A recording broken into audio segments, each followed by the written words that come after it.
नमस्कार साथियों, मैं राजकमल बिश्नोई कामरा शिक्षण संस्थान के YouTube चैनल पर आपका स्वागत है। हिंदी विषय का अगला बिंदु आज हम पढ़ेंगे सर्वनाम। इससे पहले आपने 2 वीडियो के माध्यम से संज्ञा टॉपिक को देखा। पूरा का पूरा संज्ञा टॉपिक 2 भागों में हमने बांटा।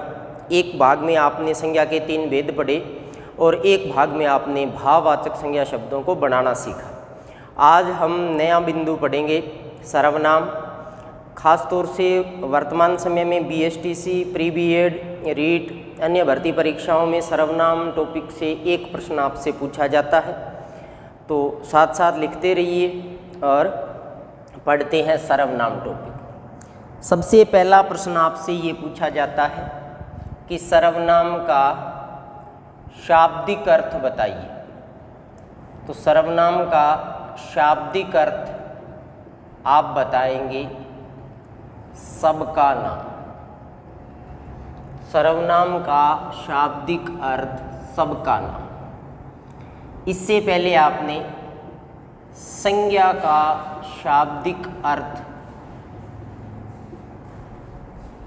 अगर पूछा जाए तो संज्ञा का शाब्दिक अर्थ होता है नाम और सर्वनाम का शाब्दिक अर्थ होता है सबका नाम। ये दोनों ही प्रश्न अलग अलग और इनका उत्तर भी अलग अलग ही देना है। परिभाषा। सर्वनाम की परिभाषा होती है संज्ञा के स्थान पर काम आने वाले शब्द। संज्ञा के स्थान पर काम आने वाले शब्दों को सर्वनाम कहते हैं। संज्ञा के स्थान पर काम आने, जैसे मोहन खिलाड़ी है,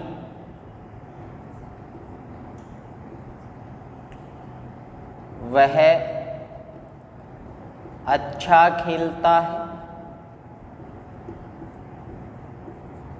और उसने कई पुरस्कार जीते।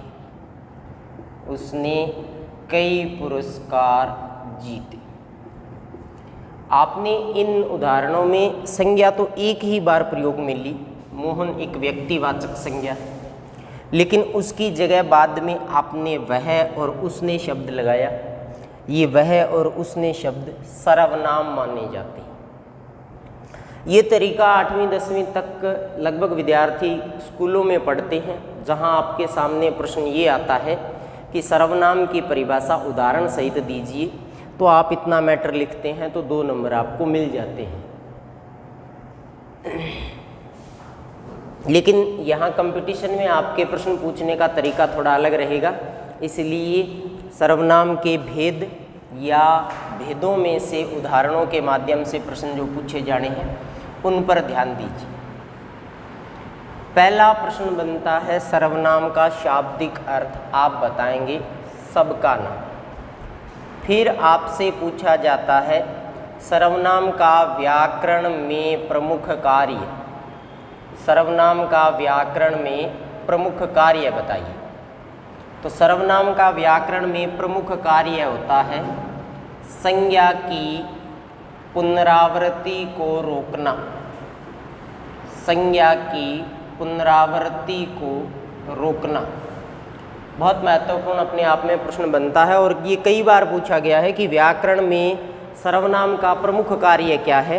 तो सर्वनाम का प्रमुख कार्य है संज्ञा की पुनरावृत्ति को रोकना, यानी संज्ञा शब्द किसी भी वाक्य में बार बार न आए, इसको रोकने का काम सर्वनाम करता है।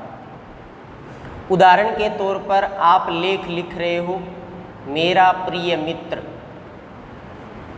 मेरा प्रिय मित्र, आपने पहली लाइन में लिखा कि राम मेरा प्रिय मित्र है।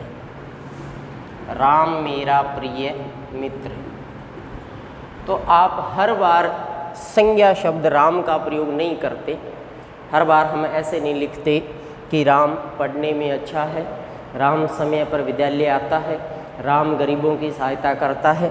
बल्कि राम की जगह हम बार बार राम शब्द न आए, उसकी जगह पर हम वह, उसने, उन्होंने या ऐसे कई शब्दों का प्रयोग करते हैं जिससे भाषा सरल और आसान लगती है। ये राम शब्द संज्ञा है, इसकी बार बार आवृत्ति ना हो, वाक्य में ये बार बार न आए, इसको रोकने का काम करते हैं सर्वनाम। सीधे प्रश्नों पर बात करेंगे, सीधे प्रश्नों पर ध्यान देना है, साथ साथ लिखते रहिए। पहला प्रश्न सर्वनाम का शाब्दिक अर्थ सबका नाम। दूसरा प्रश्न बनेगा सर्वनाम का व्याकरण में प्रमुख कार्य, संज्ञा की पुनरावृत्ति को रोकना। तीसरा प्रश्न आपसे पूछा जाता है कि हिंदी में मूल सर्वनाम कितने, हिंदी में मूल सर्वनाम कितने हैं? तो हिंदी में मूल सर्वनाम 11। कौन कौन से हैं? याद करने पड़ेंगे। मैं, तू, आप, यह, वह, कोई, कुछ, जो, सो, कौन और क्या। ये 11 मूल सर्वनाम होते हैं हिंदी में। इनके विकारी रूप एक वचन, बहुवचन जब आप पढ़ते हैं तो आगे सर्वनाम और बनते हैं। मुख्य रूप से मूल सर्वनाम 11 होते हैं। आपसे कई बार सर्वनाम के भेद भी पूछ लिए जाते हैं। तो सर्वनाम के भेद आपको कितने करने हैं? 6 भेद करने होते हैं। सीधा पूछ लेता है परीक्षा में कई बार कि मैं, तू, आप कौन से सर्वनाम हैं? तो मैं, तू, आप ये माने जाएंगे पुरुषवाचक सर्वनाम। सर्वनाम अपने आप में बिल्कुल छोटा सा टॉपिक है। मैं, तू, आप कौन से सर्वनाम है? तो ये पुरुषवाचक सर्वनाम माने जाते हैं। यह वह अपने आप में निश्चयवाचक सर्वनाम होते हैं। सीधे शब्दों में उत्तर देना होता है। कोई कुछ अनिश्चयवाचक सर्वनाम होते हैं। जो, सो संबंधवाचक सर्वनाम होते हैं। और कौन, क्या ये प्रश्नवाचक सर्वनाम होते हैं। पहला प्रश्न सर्वनाम का शाब्दिक अर्थ सबका नाम। दूसरा प्रश्न सर्वनाम का व्याकरण में प्रमुख कार्य, संज्ञा की पुनरावृत्ति को रोकना। तीसरा प्रश्न हिंदी में मूल सर्वनाम 11। चौथा प्रश्न सर्वनाम के भेद 6।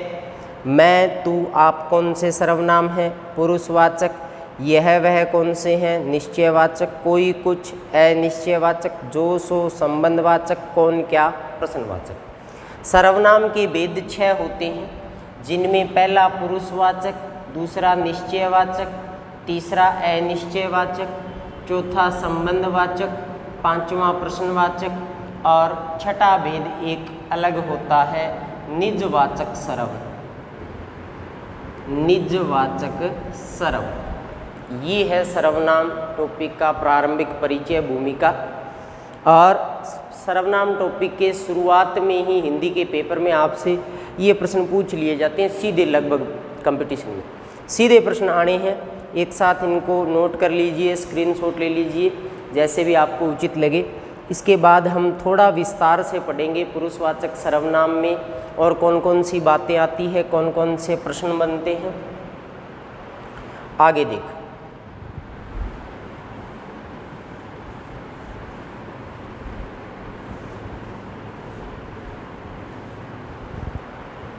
सर्वनाम का सबसे पहला भेद आप पढ़ते हैं पुरुषवाचक सर्वनाम। और पुरुषवाचक सर्वनाम किसे कहते हैं? बोलने वाला, सुनने वाला और दोनों मिलकर जिस अन्य व्यक्ति की बात करें, ये तीन पक्ष किस सर्वनाम में आते हैं? पुरुषवाचक सर्वनाम में आते हैं। पुरुषवाचक सर्वनाम का प्रयोग बोलने वाले, सुनने वाले तथा अन्य व्यक्ति के लिए किया जाता है। ये तो इसकी परिभाषा बनती है। परीक्षा में सीधा प्रश्न पूछा जाएगा कि पुरुषवाचक सर्वनाम के भेद कितने होते हैं? 3 भेद करते हैं। अगर आपसे सर्वनाम के भेद पूछे जाए तो आप 6 करते हैं, लेकिन पुरुषवाचक सर्वनाम के भेद पूछे जाए तो आपको 3 करने हैं। आसान तरीके से समझते हैं, इसको याद भी रहेगा। भाषा में सबसे पहली और ज़रूरी बात होती है कि बोलने वाला होना चाहिए। अब बोलने वाला अकेला कितनी देर बात करेगा? एक आदमी और चाहिए, यानी कि सुनने वाला। बोलने वाला पक्ष भी है, सुनने वाला पक्ष भी है, लेकिन बात तब तक आगे नहीं बढ़ती जब तक उनके पास कॉमन टॉपिक ना हो। यानी कि बोलने वाला और सुनने वाला 2 व्यक्ति जब एक साथ है तो वो तीसरे आदमी की बात करते हैं, और तीसरे आदमी की बात करते हैं वो अपने आप में अन्य व्यक्ति होता है। आसान भाषा में याद करेंगे कि बोलने वाला अपने आप को उत्तम समझता है। बोलने वाला अपने आप को उत्तम समझता है, यानी बोलने वाला कौन सा पुरुष होता है? उत्तम पुरुष होता है सर्वनाम में। सुनने वाले को हम मध्यम समझते हैं। सुनने वाले को हम मध्यम समझते हैं, यानी सुनने वाला मध्यम पुरुष होता है। और अन्य व्यक्ति कोई अन्य पुरुष है, अन्य व्यक्ति यानी अन्य पुरुष। ये तो है याद करने के लिए आसान भाषा में। बोलने वाला अपने आप को उत्तम समझता है, यानी बोलने वाला उत्तम पुरुष होता है। सुनने वाले को हम मध्यम समझते हैं, यानी सुनने वाला मध्यम पुरुष है। अन्य व्यक्ति यानी अन्य पुरुष। फिर आप याद करेंगे कि बोलने वाला मैं, मुझे, मेरा, हम, हमारा, ये कौन से सर्वनाम हैं? तो ये पुरुषवाचक सर्वनाम का भेद है उत्तम पुरुष। ठीक है। उसके बाद अगर आपसे पूछा जाए तू, तुम, तुझे, तेरा, आप, इनका प्रयोग सुनने वाले के लिए किया जाता है। बोलने वाला अपने लिए मैं, मुझे, मेरा, हम, हमारा सर्वनाम का प्रयोग करता है, जो उत्तम पुरुष में आते हैं। सुनने वाला मध्यम पुरुष होता है तू, तुम, तुझे, तेरा, यानी बोलने वाला सुनने वाले के लिए तू, तुम, तुझे, तेरा, आप जैसे सर्वनाम का प्रयोग करता है, और वो मध्यम पुरुष कहलाता है। अन्य व्यक्ति, अन्य पुरुष वह, वे, उन्हें, उनको, उनसे आदि, ये सारे सर्वनाम अन्य पुरुष के लिए।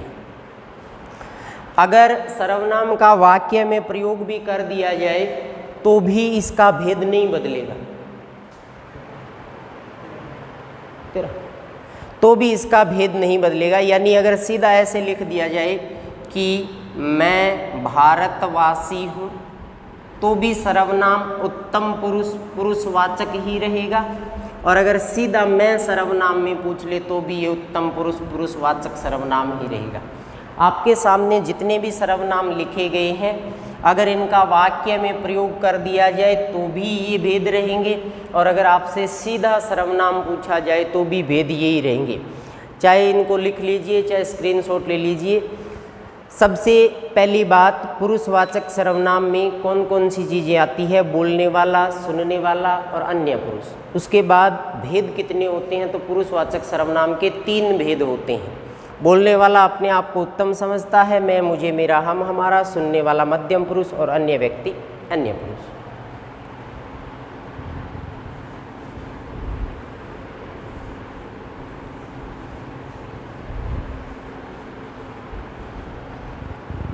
सर्वनाम का दूसरा भेद, निश्चयवाचक सर्वनाम। सर्वनाम का दूसरा भेद निश्चयवाचक सर्वनाम। आसान शब्दों में अगर हम बात करें तो निश्चयवाचक सर्वनाम निश्चित संज्ञा का ज्ञान कराते हैं, निश्चित संज्ञा का ज्ञान कराते हैं। निश्चयवाचक सर्वनाम दो है, मूल दो है, यह और वह। निश्चित संज्ञा का ज्ञान कराते हैं। यह पुस्तक पूरी फट चुकी है, यानी बात पुस्तक की हो रही है और पुस्तक फट चुकी है। इस बात का निश्चित पता हमें तब चला जब पुस्तक हमारे सामने है। ऐसे ही यह लिख देता है कि वह लड़का पीली कमीज में बैठा है, वह लड़का पीली कमीज में बैठा है, यानी कि अब लड़का पीली ही कमीज में बैठा है। इस बात का निश्चित पता हमें तब चलेगा जब हमारे सामने होगा।